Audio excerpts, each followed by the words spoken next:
Tiago, bom dia. Bom dia.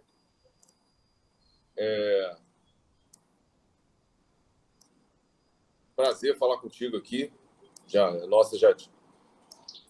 devia até ter acontecido, né? Houve confusões aí de agenda. Então, bom dia. Obrigado por ter aceitado o convite de conversar com eles aí sobre isso.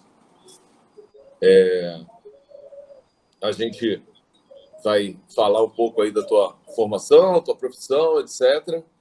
E falar do teu estudo, que eu acho que para eles é essencial, porque é uma parada enriquecedora, até para eles fazerem redação do Enem e entenderem alguns conceitos, né? Inclusive, você sendo de geografia, a gente consegue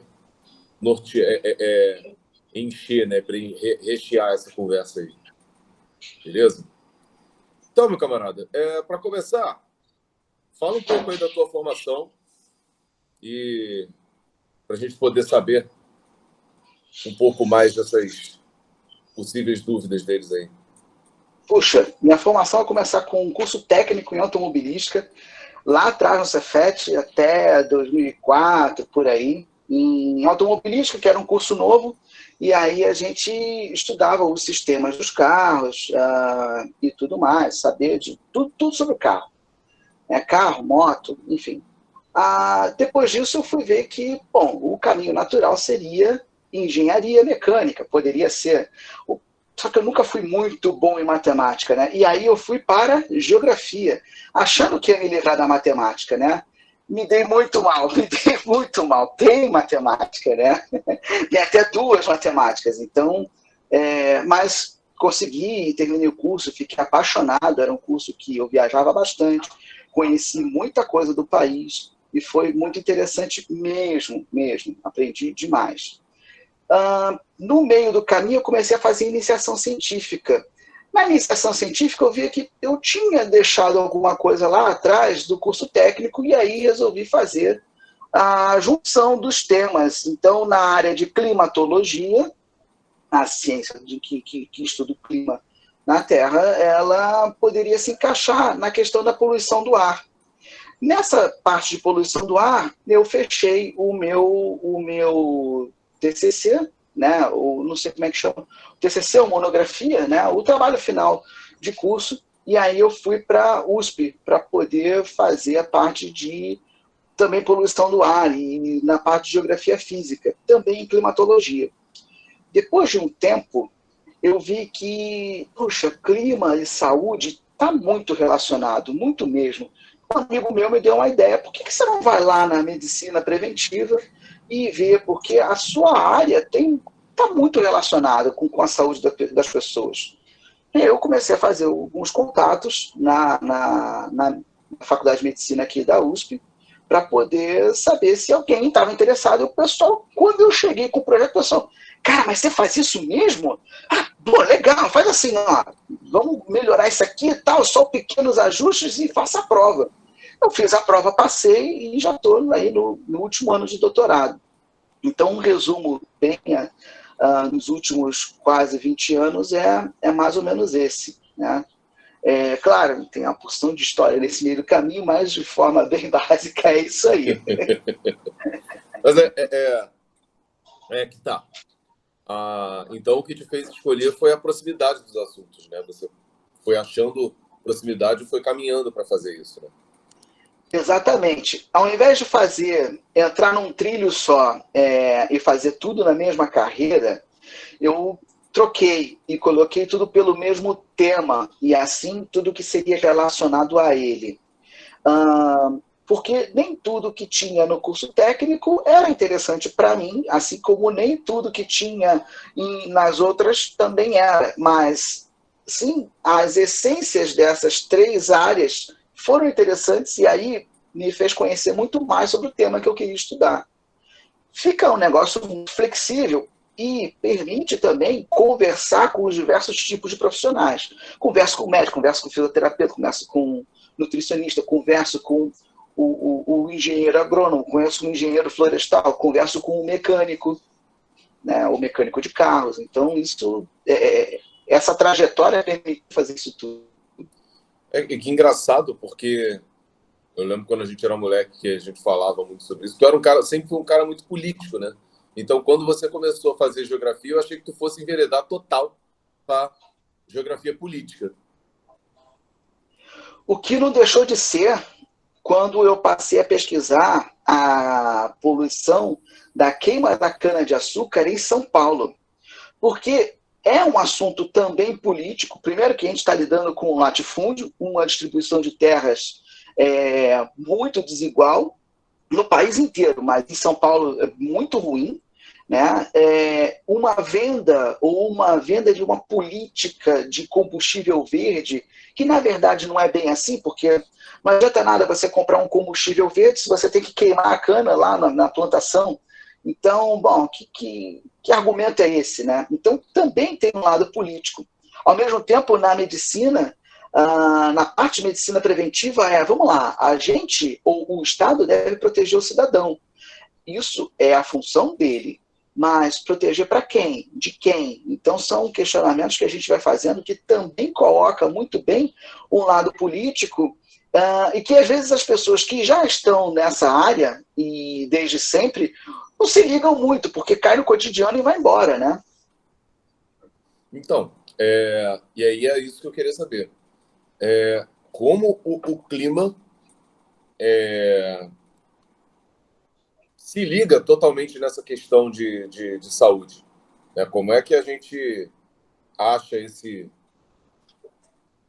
link? Porque, assim, me parece uma parada muito ampla, né? Parece que eu posso simplesmente falar daqui, da minha rua, que passa ônibus pra caramba e polui e eu tenho problema respiratório por conta disso, como eu posso falar de uma parada de escala global, né? Exatamente, exatamente. E a ideia, a grande dificuldade da pós-graduação foi justamente como fechar esses assuntos, né? A ciência, ela serve para poder responder certas perguntas centrais. E quando você tem um tema tão amplo que pode ir da rua de casa ou até mesmo no fogão a lenha que a pessoa tem lá no interior, até uma escala global sobre tráfego de aviões global e a sua relação com poluição, é muito amplo. Então tem que ter uma pergunta muito específica para poder tentar responder isso daí. E assim ter sentido no que você está fazendo. Por isso, um bom projeto de pós-graduação, uma boa carga de leitura, dominar o assunto que você está pesquisando é muito importante. Que aí você consegue, olha, eu tenho isso, essa amplitude toda, mas eu quero focar só nisso. E para isso você tem que conhecer pelo menos um pouquinho de tudo, né? E aí tu fez aquele trabalho lá na Espanha, né? Tu voltou aqui para fazer também. Mas fala um pouquinho disso aí. Dessa parte. Durante o doutorado, eu tive a oportunidade de fazer um intercâmbio na Espanha, né? Bom, já tinha tentado intercâmbio muitas vezes. E dessa vez eu consegui uma vaga lá na faculdade, na Universidade Miguel Hernández, que fica em Alicante, sudeste da Espanha, perto de Valência. O pessoal lá tem um ritmo de trabalho diferente, tem a sua própria linha de pesquisa, mas há uma integração muito grande. Então, quando eu cheguei lá, né, eles já tinham uma estrutura, e aí sim eu vi que, puxa vida, aqui no Brasil a gente consegue fazer muito com muito pouco. Porque assim que eu cheguei lá, eles falaram, então, Thiago, o que você precisa? E foi quase que uma lista de supermercado. Tá, me dá um ponto de internet e um espaço para trabalhar. Aí, tá, me entregaram a chave de uma sala e me entregaram internet, acesso irrestrito, sem problema nenhum. Uma sala gigante. Eu, puxa vida, que ótimo, que ótimo. E é assim que vocês trabalham, né? Sempre perguntando já para o secretário, né? Pô, vem cá, o pessoal que... Porque eu estava meio que... Isso tudo para mim, estranho isso, né? Não estou acostumado. E aí o pessoal chegou e, não, isso aqui é a estrutura básica para qualquer um. Então tá ótimo, tá? Aqui seria bem diferente.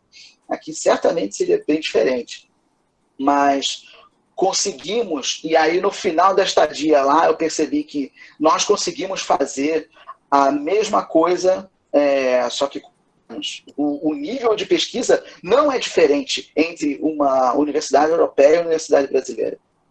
E aí uma pergunta, intercâmbio, foi um negócio tranquilo de se fazer ou realmente você não conseguiu porque tinham várias dificuldades? Várias dificuldades. Dificuldade financeira é uma, você tem que ter uma grana guardada, porque ainda que se fale que o governo paga tudo, a universidade paga tudo, a gente nunca sabe exatamente quando vai pagar. E a gente nunca exatamente qual é o tamanho da burocracia que a gente vai enfrentar. Às vezes é rápido, às vezes não. O problema é que a gente tem um hábito muito ruim, todos nós. A gente come todo dia. E esse hábito horroroso de comer todo dia faz a gente gastar dinheiro. Isso é um problema. Então a gente tem que ter uma reservinha. Não muito, mas o suficiente para não passar perrengue.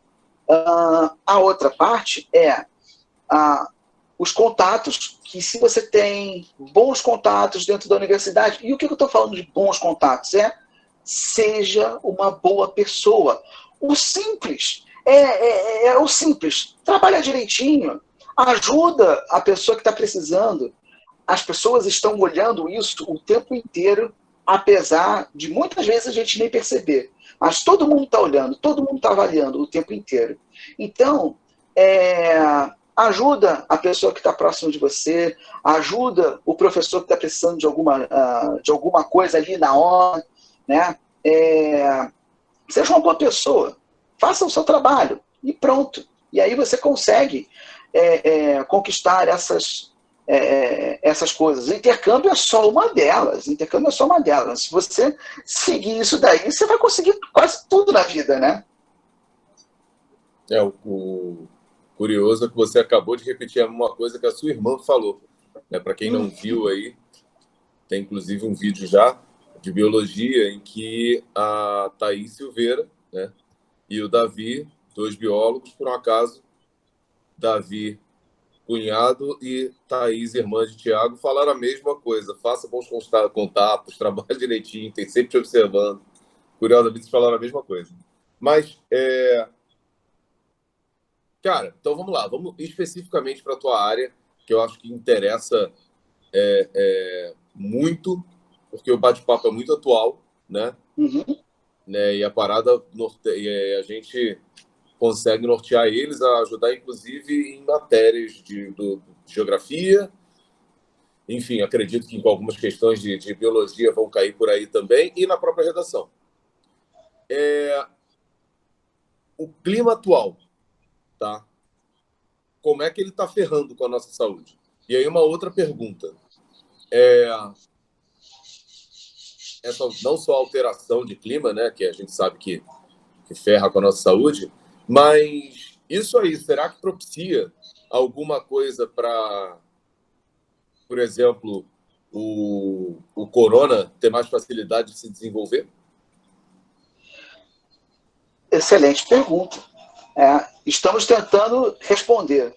Quanto à nossa pandemia atual, a gente tem muito mais perguntas que respostas. E a ciência, ela impõe o seu tempo. Não adianta brigar, ela impõe o seu tempo e ponto. Pode ter alguma relação? Sim, pode ter uma relação.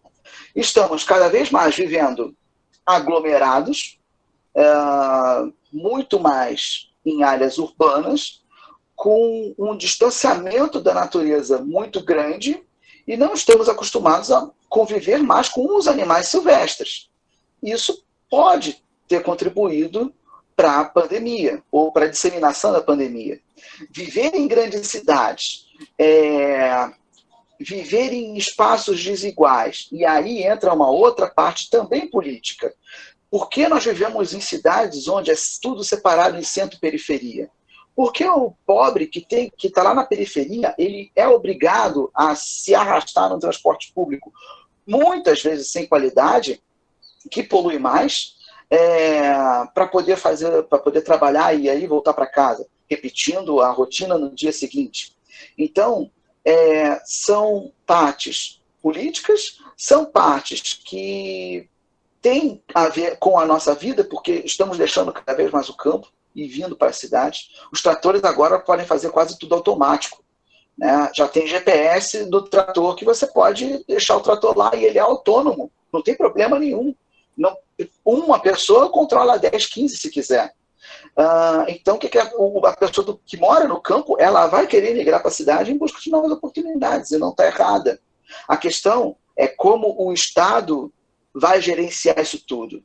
O cidadão sozinho não pode fazer isso, mas isso vira uma obrigação do Estado, portanto.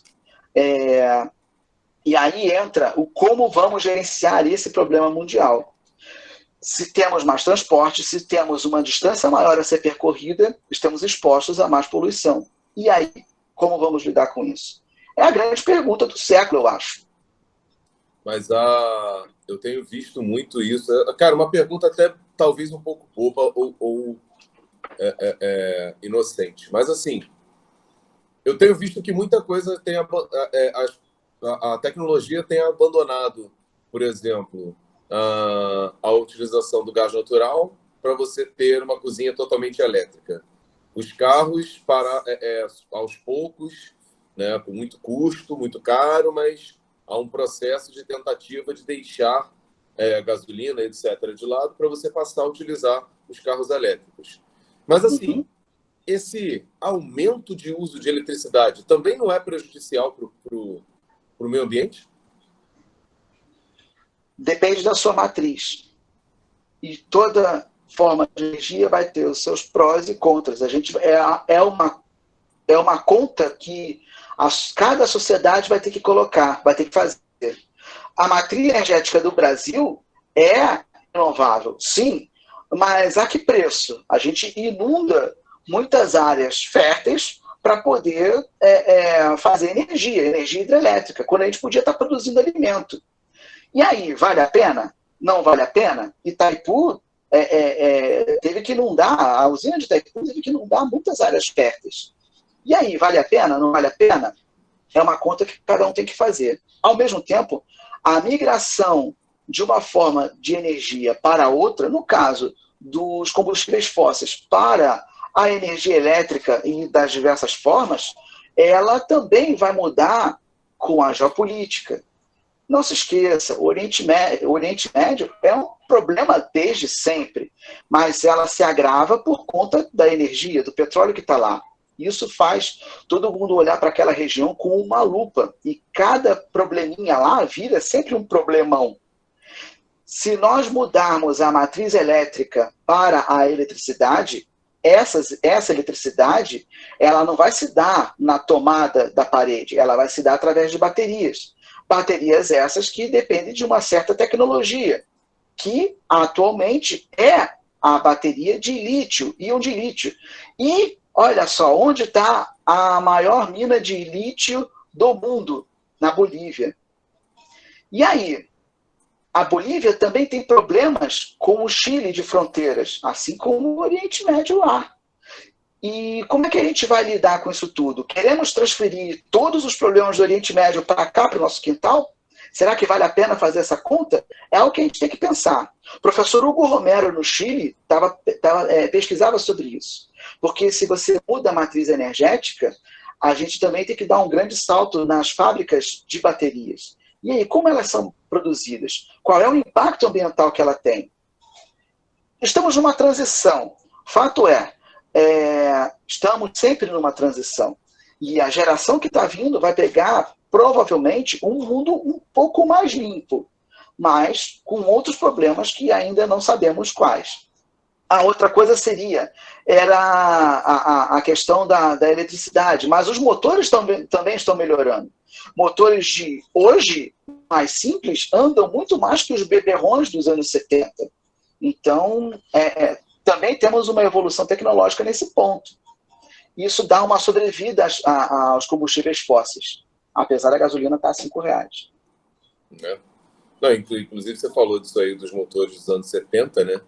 E é bacana a gente falar isso porque a gente teve uma obrigação de mudar, de migrar e de procurar uma forma diferente desses carros consumirem menos gasolina por causa da PEP, né? E aí a gente pensa em questão generalista, né? E pensa que, beleza, a OPEP veio, fez aquela mudança geral. Logo após aquela mudança, os Estados Unidos pararam de colaborar com os países que colaboravam e, consequentemente, começou a enfraquecer, inclusive até a ditadura militar no Brasil, né? Assim, uma coisa liga a outra. Exato. E aí me faz o link com a pergunta que eu ia fazer. Então, esses problemas políticos da Bolívia atualmente podem estar ligados a esse interesse econômico? O Evo provou, né? Quando ele estatizou a companhia de gás natural na Bolívia e ameaçou fechar a torneira para o Brasil, aqui no Brasil, alguns parlamentares falaram: olha, bota alguns tanques estacionados na fronteira. O que era meio descabido. Mas se você... era meio descabido naquele contexto, né? Talvez no contexto atual, as pessoas levem a cabo e elas levem a sério. E aí a gente arruma um problemão. E aí, o caminho do Brasil nunca foi esse. Como é que a gente consegue lidar nisso tudo? No mundo onde a política está cada vez mais desgastada e a complexidade dos problemas cada vez maiores e cada vez mais difíceis e cada vez mais imprevisíveis, eu tenho certeza que durante o Carnaval ou no Réveillon, ninguém achou que a gente ia ficar em casa durante 5, 6 meses. Até porque, se então, soubesse, teria problemas... sido muito melhor aproveitado. É verdade. Sem dúvida. É verdade. A gente ia ficar alguns problemas que só é resolvido através da política. Quer dizer, só é bem resolvido através da política. E se a política está em descrédito e a coisa não está andando do jeito que deveria ser, o futuro fica meio estranho, né? Para poder resolver problemas simples. Enfim, o quadro, né? Assim, quando a gente começa a pensar no quadro político, social da coisa, vai batendo aquele desespero. Mas, cara, então... Isso não é só do Brasil, isso não é lógico, isso é todo mundo. Lógico. Mas aí, assim, e aí? O que seria, então, uma fonte... Existe fonte 100% limpa de energia? Não. Tudo vai ter pró e vai ter contra. Aliás, acho que praticamente para tudo na vida, né? Vamos lá, muita gente fala, não, mas a energia solar é 100% limpa. Tá, mas e aí? Quem vai fabricar aqueles painéis solares? Os painéis solares demandam germânio. É o minério que faz a conversão fotoelétrica. E aí? A gente vai ter para todo mundo, as minas de germânio ou de índio também estão índio minério, estão preparadas para isso. Se você vai explorar a mineração, também tem impacto ambiental, também vai ter impacto social. A gente está com um problema sério na Amazônia com relação à mineração e as terras indígenas. A gente precisa resolver isso. E como a gente vai resolver isso? Nos últimos meses, a gente está resolvendo na bala. Nos anos anteriores, a gente estava tentando resolver na política.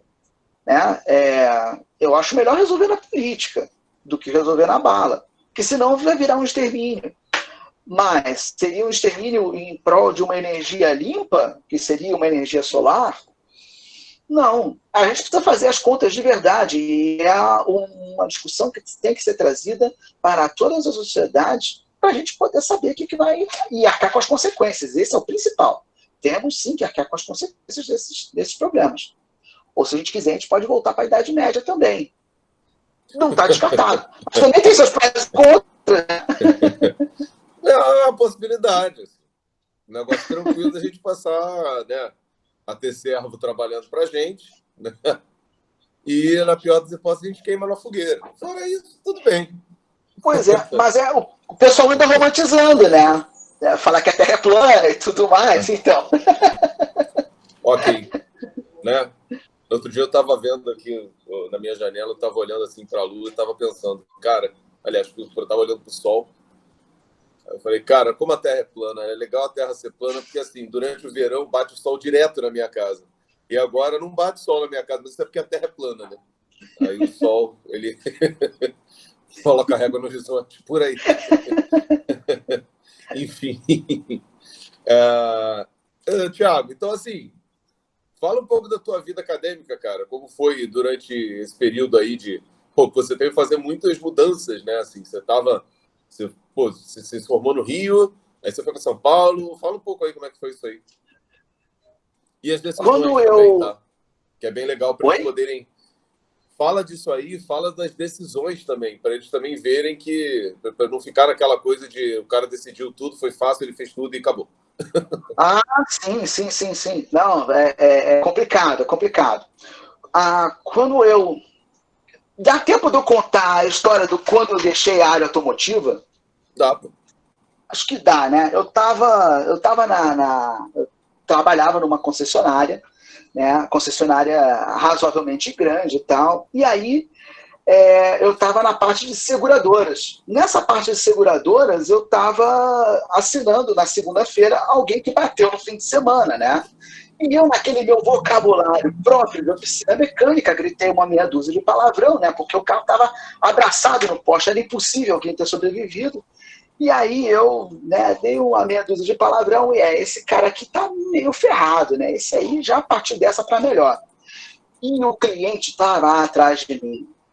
Pessoal, a gente é avaliado o tempo todo, tá vendo? E aí o rapaz chegou e falou, não, tô aqui, eu tô vivo. Eu tinha mais ou menos uns 19 anos na época, o cara devia ter uns 28. E ele falou o que aconteceu. Saiu do restaurante às 3h30 da manhã e desviou do ponto de ônibus e bateu no poste. E aí eu vi, tá legal. Falei para ele, olha, a gente vai assinar um cheque para você e você vai comprar um carro novo. Só que o carro do cara era um foguete, o cara tinha 28, a probabilidade dele repetir a façanha e não sobreviver era considerável. E aí, isso daqui não é para mim, eu vou desistir dessa parte. Era bom em geografia na escola, eu adorava geografia. E aí eu fui fazer geografia. E aí tentei juntar as duas coisas, até porque, sendo uma coisa pública, a escola técnica, o Cefet, e sendo uma universidade pública, o UFRJ, eu queria justamente voltar isso, de certa forma, para a sociedade. E aí caí na parte de poluição, e para tentar juntar as duas coisas. Fiquei apaixonado por imagens de satélite. E aí entrou alguns dos fracassos, Tentei o Instituto Nacional de Pesquisas Espaciais, o INPE, o que foi legal pra caramba, conheci muita coisa lá, e não fui aprovado. Também tentei a UNEP de Rio Claro, a Universidade Estadual, né, aqui em Rio Claro, perto de Campinas, em São Paulo. E aí surgiu a oportunidade de ir para a Universidade de São Paulo. Bom, nada mal, vamos para lá. E em 2011 eu me mudei, né? Cheguei aqui 28 de julho de 2011, 5 da tarde, tempo claro, como hoje. E aí comecei uma nova vida. E a ideia era essa, começar uma nova vida aqui. O mestrado aqui na USP são de 3 anos, né? Acho que é só aqui que tem 3 anos de mestrado. Em geral são 2, né? Em geral são 2. E são 2 bem corridos. Estava trabalhando também numa empresa que desenvolvia tecnologia Google na época. E também tinha uma outra questão. Quando eu me mudei para cá em 2011, eu ainda estava na Universidade Federal do Rio fazendo a licenciatura. Eu também sou professor de geografia. Então eu chegava, ficava 15 dias aqui, voltava, assistia às aulas lá, de novo. E a empresa foi muito camarada comigo e falou, olha, o estágio que você precisa fazer para se tornar professor, você pode fazer, deixa o celular ligado, você fica de sobreaviso.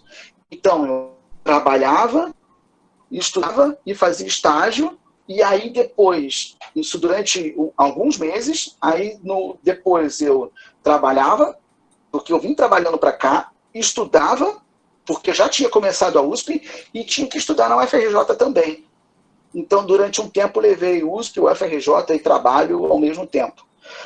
Até terminar, isso demorou um tempo, e aí consegui ficar integral aqui em São Paulo, fazendo o mestrado, ganhando bolsa. Aliás, a questão da bolsa também o mesmo que eu falei para a parte de intercâmbio, também serve para a bolsa. A distribuição de bolsas também é algo muito importante. E a outra parte... Oi? Eu não sei, acho que a tua internet está oscilando um pouco. Porque... Opa, a gente muda aqui. A gente muda aqui. Eu não sei onde eu parei. Eu não lembro agora onde eu parei. Estava falando do processo de formação da USP, UFRJ e da empresa. Sim. Então, durante um tempo, eu fiquei realmente trabalhando e fazendo as duas universidades, terminando a licenciatura em Geografia e fazendo mestrado em Geografia Física aqui. Aqui em São Paulo, na USP, é dividido em duas, Geografia Humana e Geografia Física, tá? Mas é só por uma questão burocrática, para poder resolver questões internas. A geografia vai ser uma só, no fim das contas. Então, eu levei durante um tempinho a política de bolsas, e aí tudo que eu tinha dito sobre o intercâmbio, sobre tentar fazer o seu trabalho direitinho, tentar ajudar as outras pessoas, enfim, seja legal, seja bom, e serve também para as bolsas, né? As pessoas não vão dar bolsa para quem vai abandonar lá na frente, quando você mais precisar do aluno. As pessoas vão dar com aquelas que você pode contar. Então, isso conta muito. E você viver de bolsa é um conforto e é uma responsabilidade, até porque somos todos nós que estamos pagando, né, para pesquisar. Então, são os nossos impostos. Então, a gente precisa honrar esse dinheiro. Bom, e aí depois desse tempo que eu fiquei, esses últimos 2 anos aqui, né, vivendo integralmente da Bolsa, para terminar o mestrado, eu fui trabalhar. E aí eu fui trabalhar dirigindo aqueles carros. Acho que você deve... aquele carro do Google Street View, aquele que vai fotografando as ruas e tudo mais. Fiquei um tempo trabalhando nisso. Não era para o Google dessa vez, não era para uma outra empresa, né? E aí eu dirigia esses carros especiais, né? Por aí, né? Fiz São Paulo inteiro e fiz boa parte da Argentina, só da Patagônia, lá do sul, até Buenos Aires. Então, rodei bastante, viajei muito, muito mesmo. E isso serviu para conhecer muita coisa do país e muita coisa da Argentina também. Os hermanos são incríveis. E aí depois eu fui para a medicina. E aí lá tem um rigor também muito grande. Você está lidando com vidas. Ali a ideia do você não pode errar é que está lá todo dia, entendeu? Olha, você tem que fazer a pesquisa muito bem feita. Você tem que fazer tudo muito bem feito. Então, é uma responsabilidade bem grande e bem interessante, porque te força a atingir uma maturidade maior quando você vai fazer o seu trabalho. Ali te prepara também. A pós-graduação te prepara realmente para ser um pesquisador, para poder entender e liderar grupos de pesquisa. E isso é muito bom. Não apenas para a universidade, para o mundo acadêmico, como para as empresas. Ali sai lideranças. Então, e estudo não ocupa espaço, conhecimento não ocupa espaço, vamos que vamos. Né? Quanto mais se estuda, quanto mais se conhece, melhor preparado você é, seja para a sua área ou seja para uma migração de área, eventualmente. E aí, dentro da tua universidade, você teve, aliás, graduação, mestrado, doutorado, uma coisa que eu tenho visto é que todas as pessoas que passaram pelo mestrado ou pelo doutorado, elas relatam a mesma coisa, que o difícil é realmente entrar. Depois que você está lá, em geral, as pessoas vão seguindo e não tendem a desistir do que já estão fazendo. Agora, na graduação, tu viu muita gente pular fora da geografia? Desistir? Não. Tem uma diferença. Na USP, sim. Quando eu vim aqui para a USP, sim, teve. E aí eu fui perguntar o que acontecia, por que essas pessoas não se formavam juntas. Porque na UFRJ foram 45, se formaram 38 E os que não se, e o pouquinho só, os 2 ou 3 que não se formaram junto naquele semestre, se formou no semestre que vem. Então, dá para dizer que se formou praticamente todo mundo junto. As perdas que nós tivemos foi, poxa, um rapaz que descobriu que queria ser músico, uma moça que descobriu que queria dança. Então, eram perdas que aconteceriam em qualquer carreira. Então, dá para dizer, sim, que todo mundo que entrou foi praticamente todo mundo que saiu. Na USP a coisa foi diferente. E aí eu fui ver o que tinha na UFRJ que não tinha na USP para poder dar essa diferença tão grande. E essa diluição de tempo de formação tão grande entre uma universidade e outra. A iniciação científica. Porque quando você tem uma iniciação científica, você tem aquele compromisso de estar o tempo todo na universidade, você tem aquele contato o tempo todo com os professores, e você automaticamente é forçado a estudar. Na USP não tinha, até pouco tempo atrás, essa política de disseminação da iniciação científica. Então, as pessoas iam, assistiam às aulas e depois iam trabalhar, entendeu? Ou o contrário, iam trabalhar e à noite iam lá assistir às aulas. Isso custa tempo para a pessoa, porque ela tem que lidar com 2 frentes, a do trabalho e a do estudo. Isso custa para a universidade, porque você tem o cara lá mais tempo ocupando o assento, né, o banco universitário, e isso custa também para uma formação mais específica, mais preparada daquele aluno nos 4 anos de graduação. Então, uma recomendação seria: entrou na universidade, tá legal, vai ter muita festa, vai ter muita diversão, mas a universidade sempre, sempre, sempre vai dar com uma mão e vai tirar com a outra. Ela vai te dar as melhores festas da vida, mas ela vai exigir muita coisa também. E uma delas, e acho que uma boa ideia, seria: não fique só assistindo às aulas, não fique só nas festas, também participe de alguma outra atividade, como iniciação científica.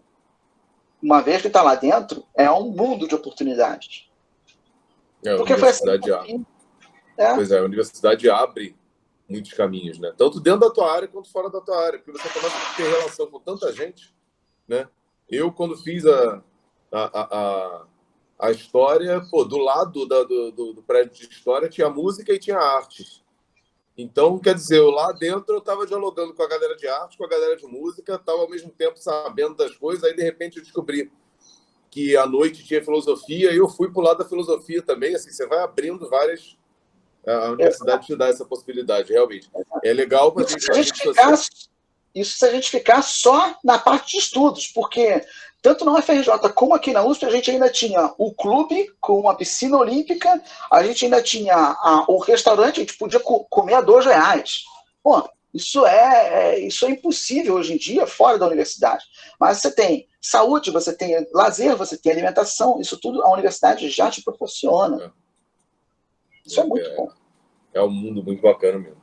Enfim, cara, só para a gente caminhando aqui para abrir para os alunos fazerem perguntas, que já até botaram algumas ali, o que mais te motiva e o que menos te motiva nesse teu campo de trabalho, no teu campo de estudo, de trabalho? Vou começar com o que menos motiva, tá? Para a gente poder encerrar bem. Olha, é uma pressão muito grande, certo? É uma pressão grande num salário injusto. Que eu estava falando, conseguimos fazer o mesmo nível de pesquisa de um europeu ou de um estadunidense? Sim, conseguimos, mas a que custo? Recebendo bem menos, tendo menos reconhecimento social também e tendo menos condições. Mas na linha de chegada, todo mundo chega. E muitas vezes a gente chega primeiro, isso é muito bom.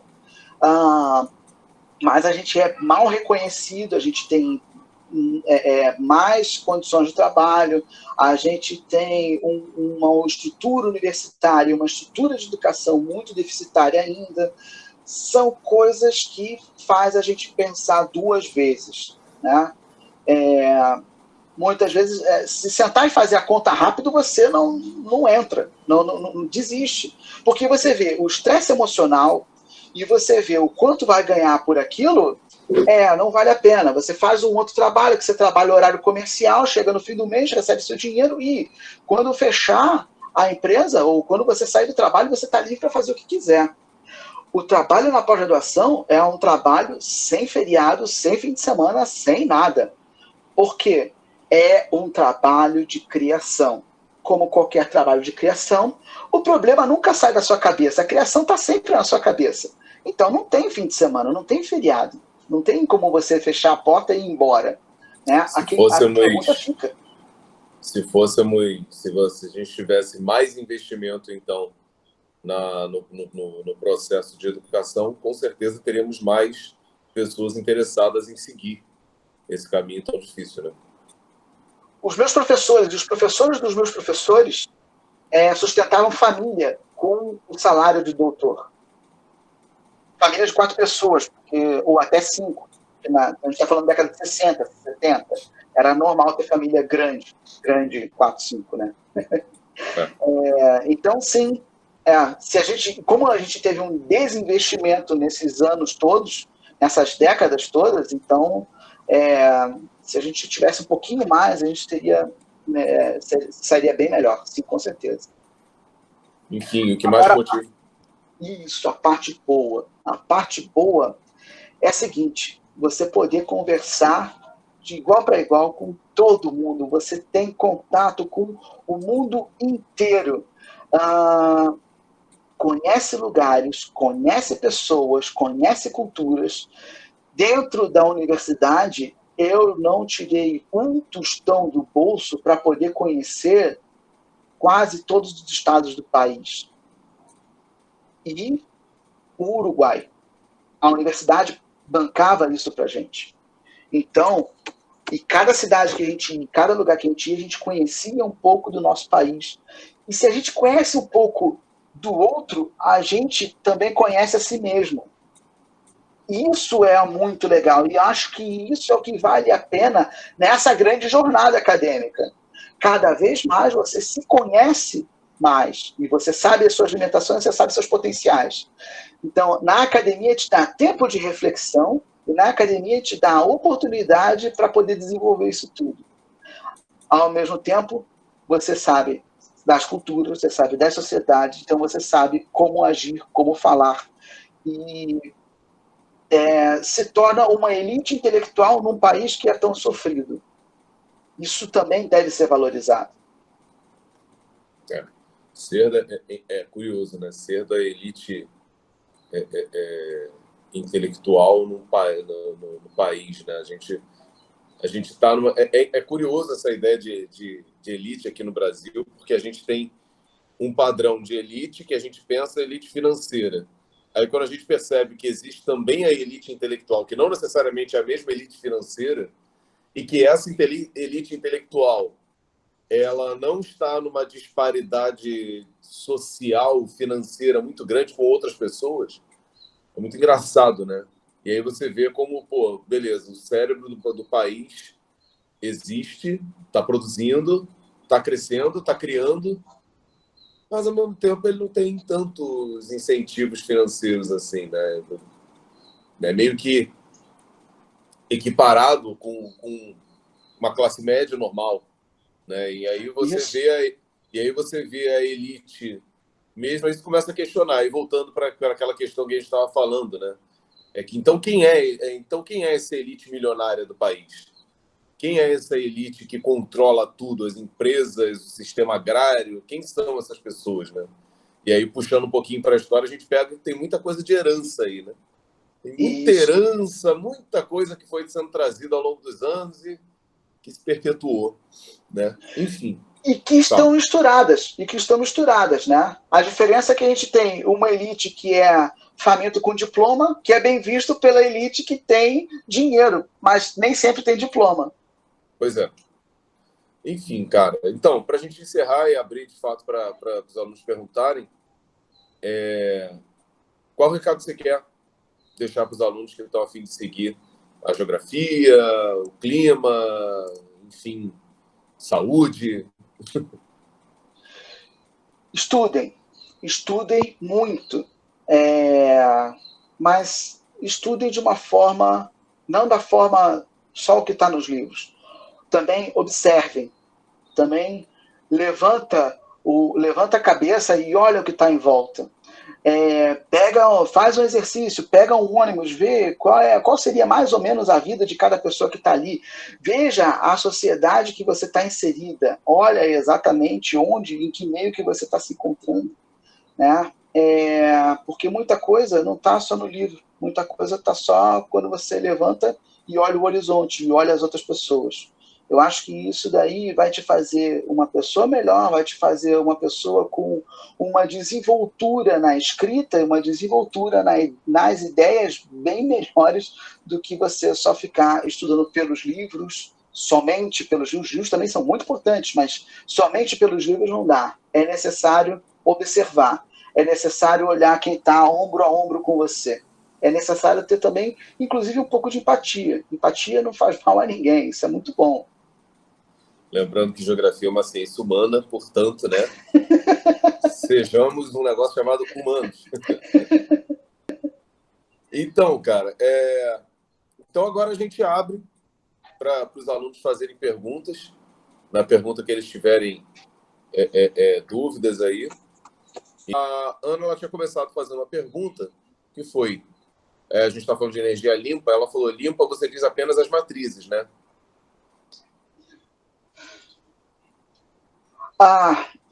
Também, mas veja bem, o aproveitamento da energia também gera resíduos, né? Isso também não é exatamente só da matriz, né?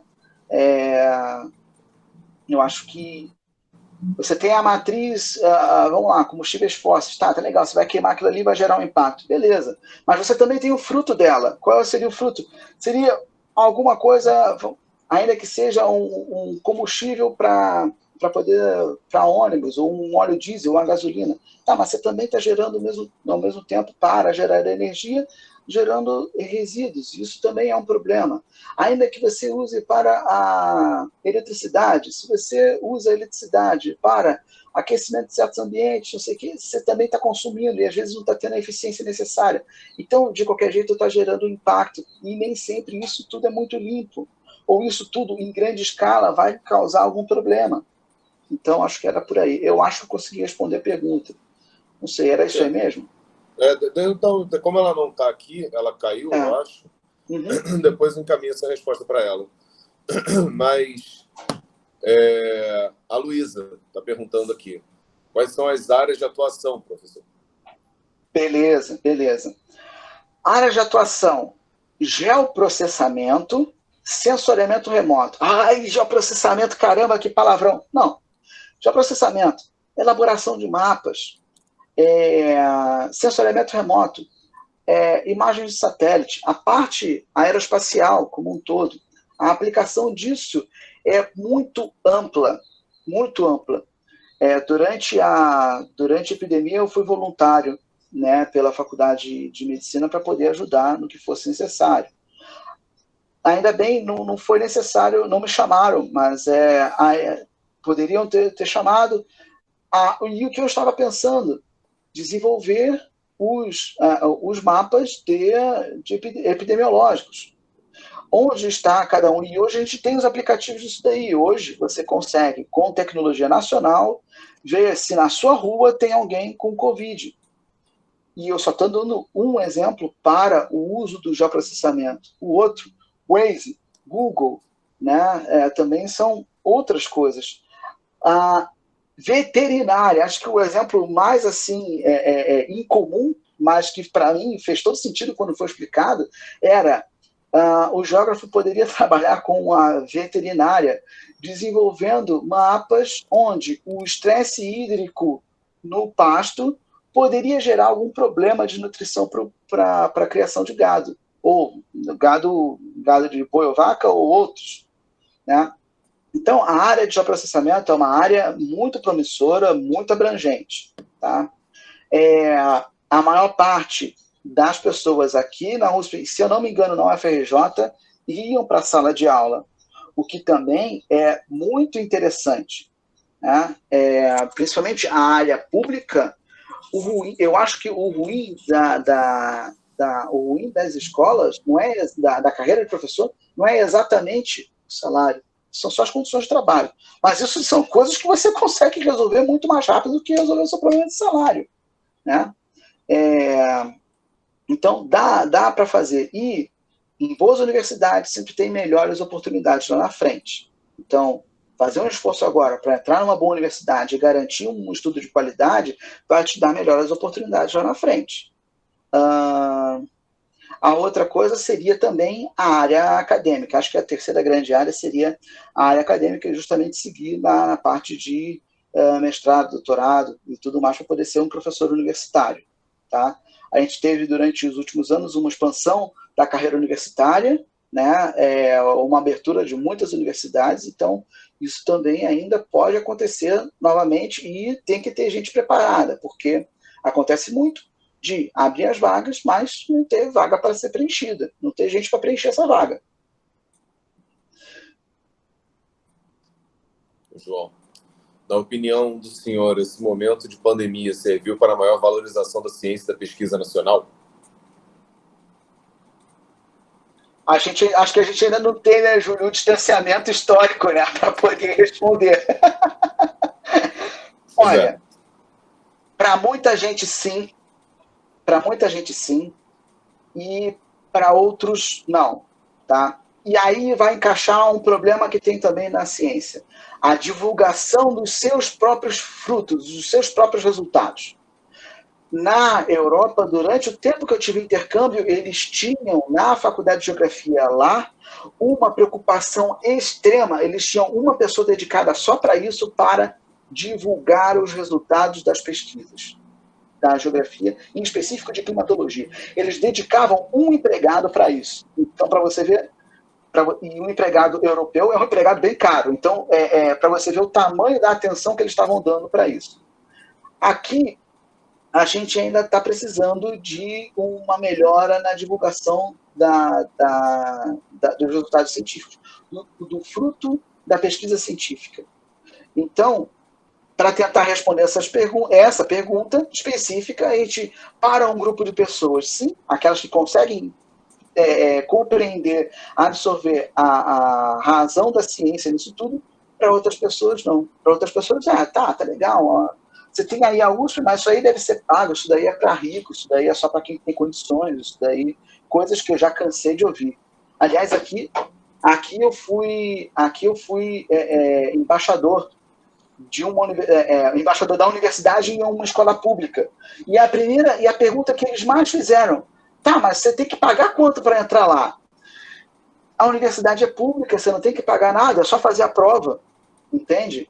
E para a maior parte da sociedade, eu acho que ainda falta essa noção de que é público e é acessível, né? Ainda que não seja tão igual, precisa melhorar. Estão melhorando, mas é acessível sim. Isso que eu ia falar, a gente ainda tem um lapso muito grande, né? Já tem um hiato muito grande aí das pessoas. Muita gente não faz ideia de como funciona uma universidade, seja pública, seja particular, mas muita gente não faz ideia, né? Para muita gente é muito mais prático se formar na escola e começar a trabalhar. Assim, ainda é algo muito distante para muita gente pensar em universidade. E esse ato é óbvio que afeta os cérebros, né? Cara, vou fazer uma pergunta agora com uma outra coisa. Você, como um pesquisador, você tem observado que os cérebros do país estão sendo exportados? Sim. Sim, e nos últimos anos, tá? Quando você tem uma diminuição do grau de investimento na educação, como está sendo uma redução absurda, né, você tem a oportunidade em outros lugares. Mas como é que isso se dá? Bom, justamente por aquela receita que a gente conversou aqui. Se você tem a oportunidade de conhecer outras pessoas em outros locais do mundo, é só você hoje em dia é muito mais fácil, você manda um WhatsApp para a pessoa. Ô, vem cá, como é que estão as coisas aí? E aí, como é que faz para poder ir para aí? E aí, será que tem um lugarzinho aí para mim? A outra pessoa vê que você trabalha direitinho, vê que você está fazendo as coisas legais e, pô, e aí, o que você acha de vir fazer uma pós-graduação aqui, ou um pós-doutorado que seja? A pessoa não pensa duas vezes. A pessoa não pensa duas vezes. E a gente está falando não apenas pelas condições de trabalho do dia a dia. A gente também está vendo na questão de segurança. Segurança pública. Quem gostaria de viver numa cidade onde você tem que olhar duas vezes para poder entrar dentro da própria casa? Ou não pode andar no transporte público porque tem medo de que aconteça alguma coisa, ou a você ou a sua família? A pessoa não tem tranquilidade, né? Então, a pessoa vai embora mesmo, vai embora por outras oportunidades lá fora que são melhores, ou para ganhar dinheiro, ou para ter uma qualidade de vida melhor. O João disse que ia fazer a mesma pergunta que eu fiz na hora. Que bom, tivemos essa transmissão de pensamento aí, João. Cara, e assim, é óbvio, né, que isso é extremamente prejudicial, né, para o país em si, né, que a gente está perdendo cérebros, a gente está perdendo desenvolvimento, portanto. Quem vai não volta, Júlio. Quem vai não volta. É estatístico, não sou eu que estou dizendo. Sim. Enfim. Galera, mais alguma pergunta? Pode fazer aí.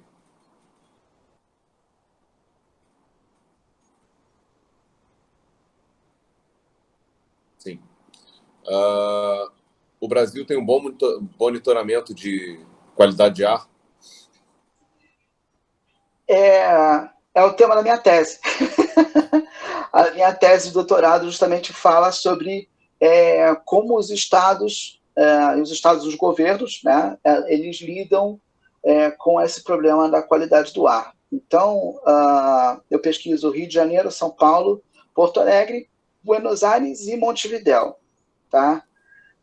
Da América do Sul, São Paulo tem o melhor controle, certo? Mas Montevidéu chega muito próximo. Pelo tamanho da cidade entre São Paulo e Montevidéu, acho que se for ver, Montevidéu é até melhor. Mas temos sim um bom monitoramento, apesar de deixar a desejar na divulgação desses resultados. Então, temos um bom monitoramento, mas se você bota o resultado debaixo do tapete, ninguém olha e aí a gente fica meio carente, né? A gente teve uma melhora na qualidade do ar por consequência da pandemia. Mas essa melhora, melhora na qualidade do ar, melhora na qualidade da água, né? Aqui no Rio a gente viu coisas bizonhas como a Baía de Guanabara limpa, né? E aí o pessoal falou, caraca, a pandemia foi boa, mas já está sujando de novo. Eu vi estrela em São Paulo, eu nunca vi estrela em São Paulo, nunca vi. E ontem eu consegui ver Marte, consegui ver Saturno, eu consegui ver e vi mais outras coisas também em São Paulo que eu não esperava. Não esperava. Mas assim, essas mudanças são unicamente temporárias ou só a quarentena já ajudou a melhorar muita coisa? Enquanto a gente estiver em casa, enquanto as pessoas ficarem em casa, enquanto as pessoas evitarem usar o transporte público, ou evitarem o deslocamento, vai se manter nessa condição. Quando liberar tudo, vai voltar exatamente tudo o que era antes, porque você não acabou com as causas. Isso é circunstancial. O ônibus continua poluindo muito, porque a gente tem uma tecnologia defasada para os motores a diesel.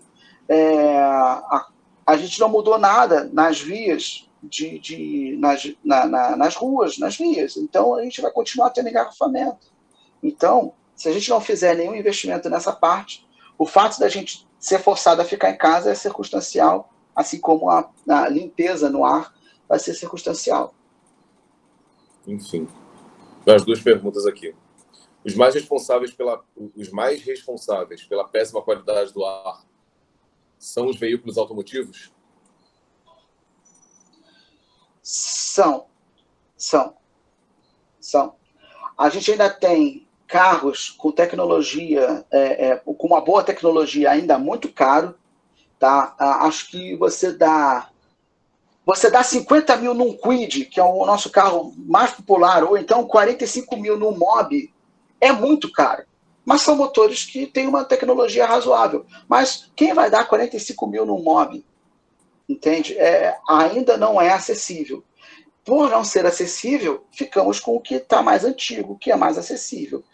E aí temos um problema de poluição do ar, né? Fora seguro, fora um preço de gasolina a R$ 5 e por aí vai, entendeu? E aí, mais uma. Você acha que nós estamos caminhando para um meio acadêmico um pouco mais acessível? Eu estava vendo aqui, foi a Luísa que fez essa pergunta, né? Sim, sim, ela ainda enfrenta, é um caminho longo, é um caminho doloroso, tá? Porque ela enfrenta a resistência dos professores, ela enfrenta a resistência dos outros alunos que já estão lá, e ela ainda enfrenta, inclusive, uma resistência da própria sociedade. Somente no ano passado, ou há 2 anos atrás, que a Faculdade de Medicina resolveu fazer a cota para negros em escola pública na Faculdade de Medicina. Até então, você tinha que concorrer junto com todo mundo, era o método antigo. E como é que é esse método antigo? Estatisticamente, foi o que a coordenação fez. A coordenação da graduação fez. Quanto tempo esse pessoal ficava se preparando para entrar na Faculdade de Medicina? 2 anos de cursinho. É qualquer cursinho? Não, não é. É evidente que não é. É a turma específica da medicina, entendeu? Contando que o custo de vida aqui em São Paulo é bem alto, você pode imaginar o quanto essa pessoa, quanto essa família teve que investir nesse aluno, né, para poder entrar. Então, acaba não ficando acessível. Com a política de cotas e com a melhora, deve ser melhor. Deve ficar um pouco mais fácil agora, mas só um pouco, tá? Porque ainda tem o se manter.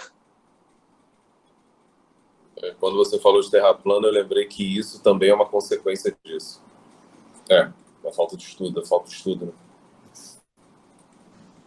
Sim. Eu acho que não só da falta de estudo, mas também do aproveitamento dessa falta de estudo por uma questão política. É um desafio também que a ciência tem que a ciência precisa se proteger. Divulgar o resultado é bom. A forma como se divulga é melhor ainda. Quanto mais compreensível, melhor.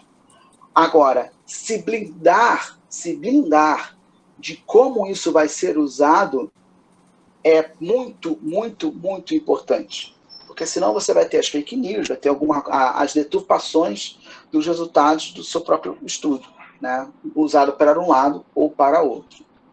O motivo disso, um exemplo pode ser queimada na Amazônia, tá? Uso da cloroquina. Também, só para falar alguns pontos que a ciência fala alguma coisa, mas ela é usada com outro viés. No caminho político que interessar, né? Uhum. Tiago, muito obrigado por ter aceitado. Muito obrigado por esse papo aí, que foi bem construtivo. Acredito que tenha sido bem enriquecedor, né? Não só para a área da geografia, mas também por questão de ter tema para redação e etc. Então, muito obrigado por isso, né? Esse sábado de quarentena te aguarda, então vou te liberar. Tá certo. Esse dia maravilhoso que a gente vai se ocupar fazendo muita coisa do que ficar em casa, né? Então, te liberar para isso, te agradecer de novo por ter conversado com a gente esse período aí. Tá certo, meu amigo. Olha, muito obrigado por tudo. Obrigado a todos pelas perguntas e pela presença. Tá certo? Até mais. Valeu. Até a próxima. Semana que vem tem mais.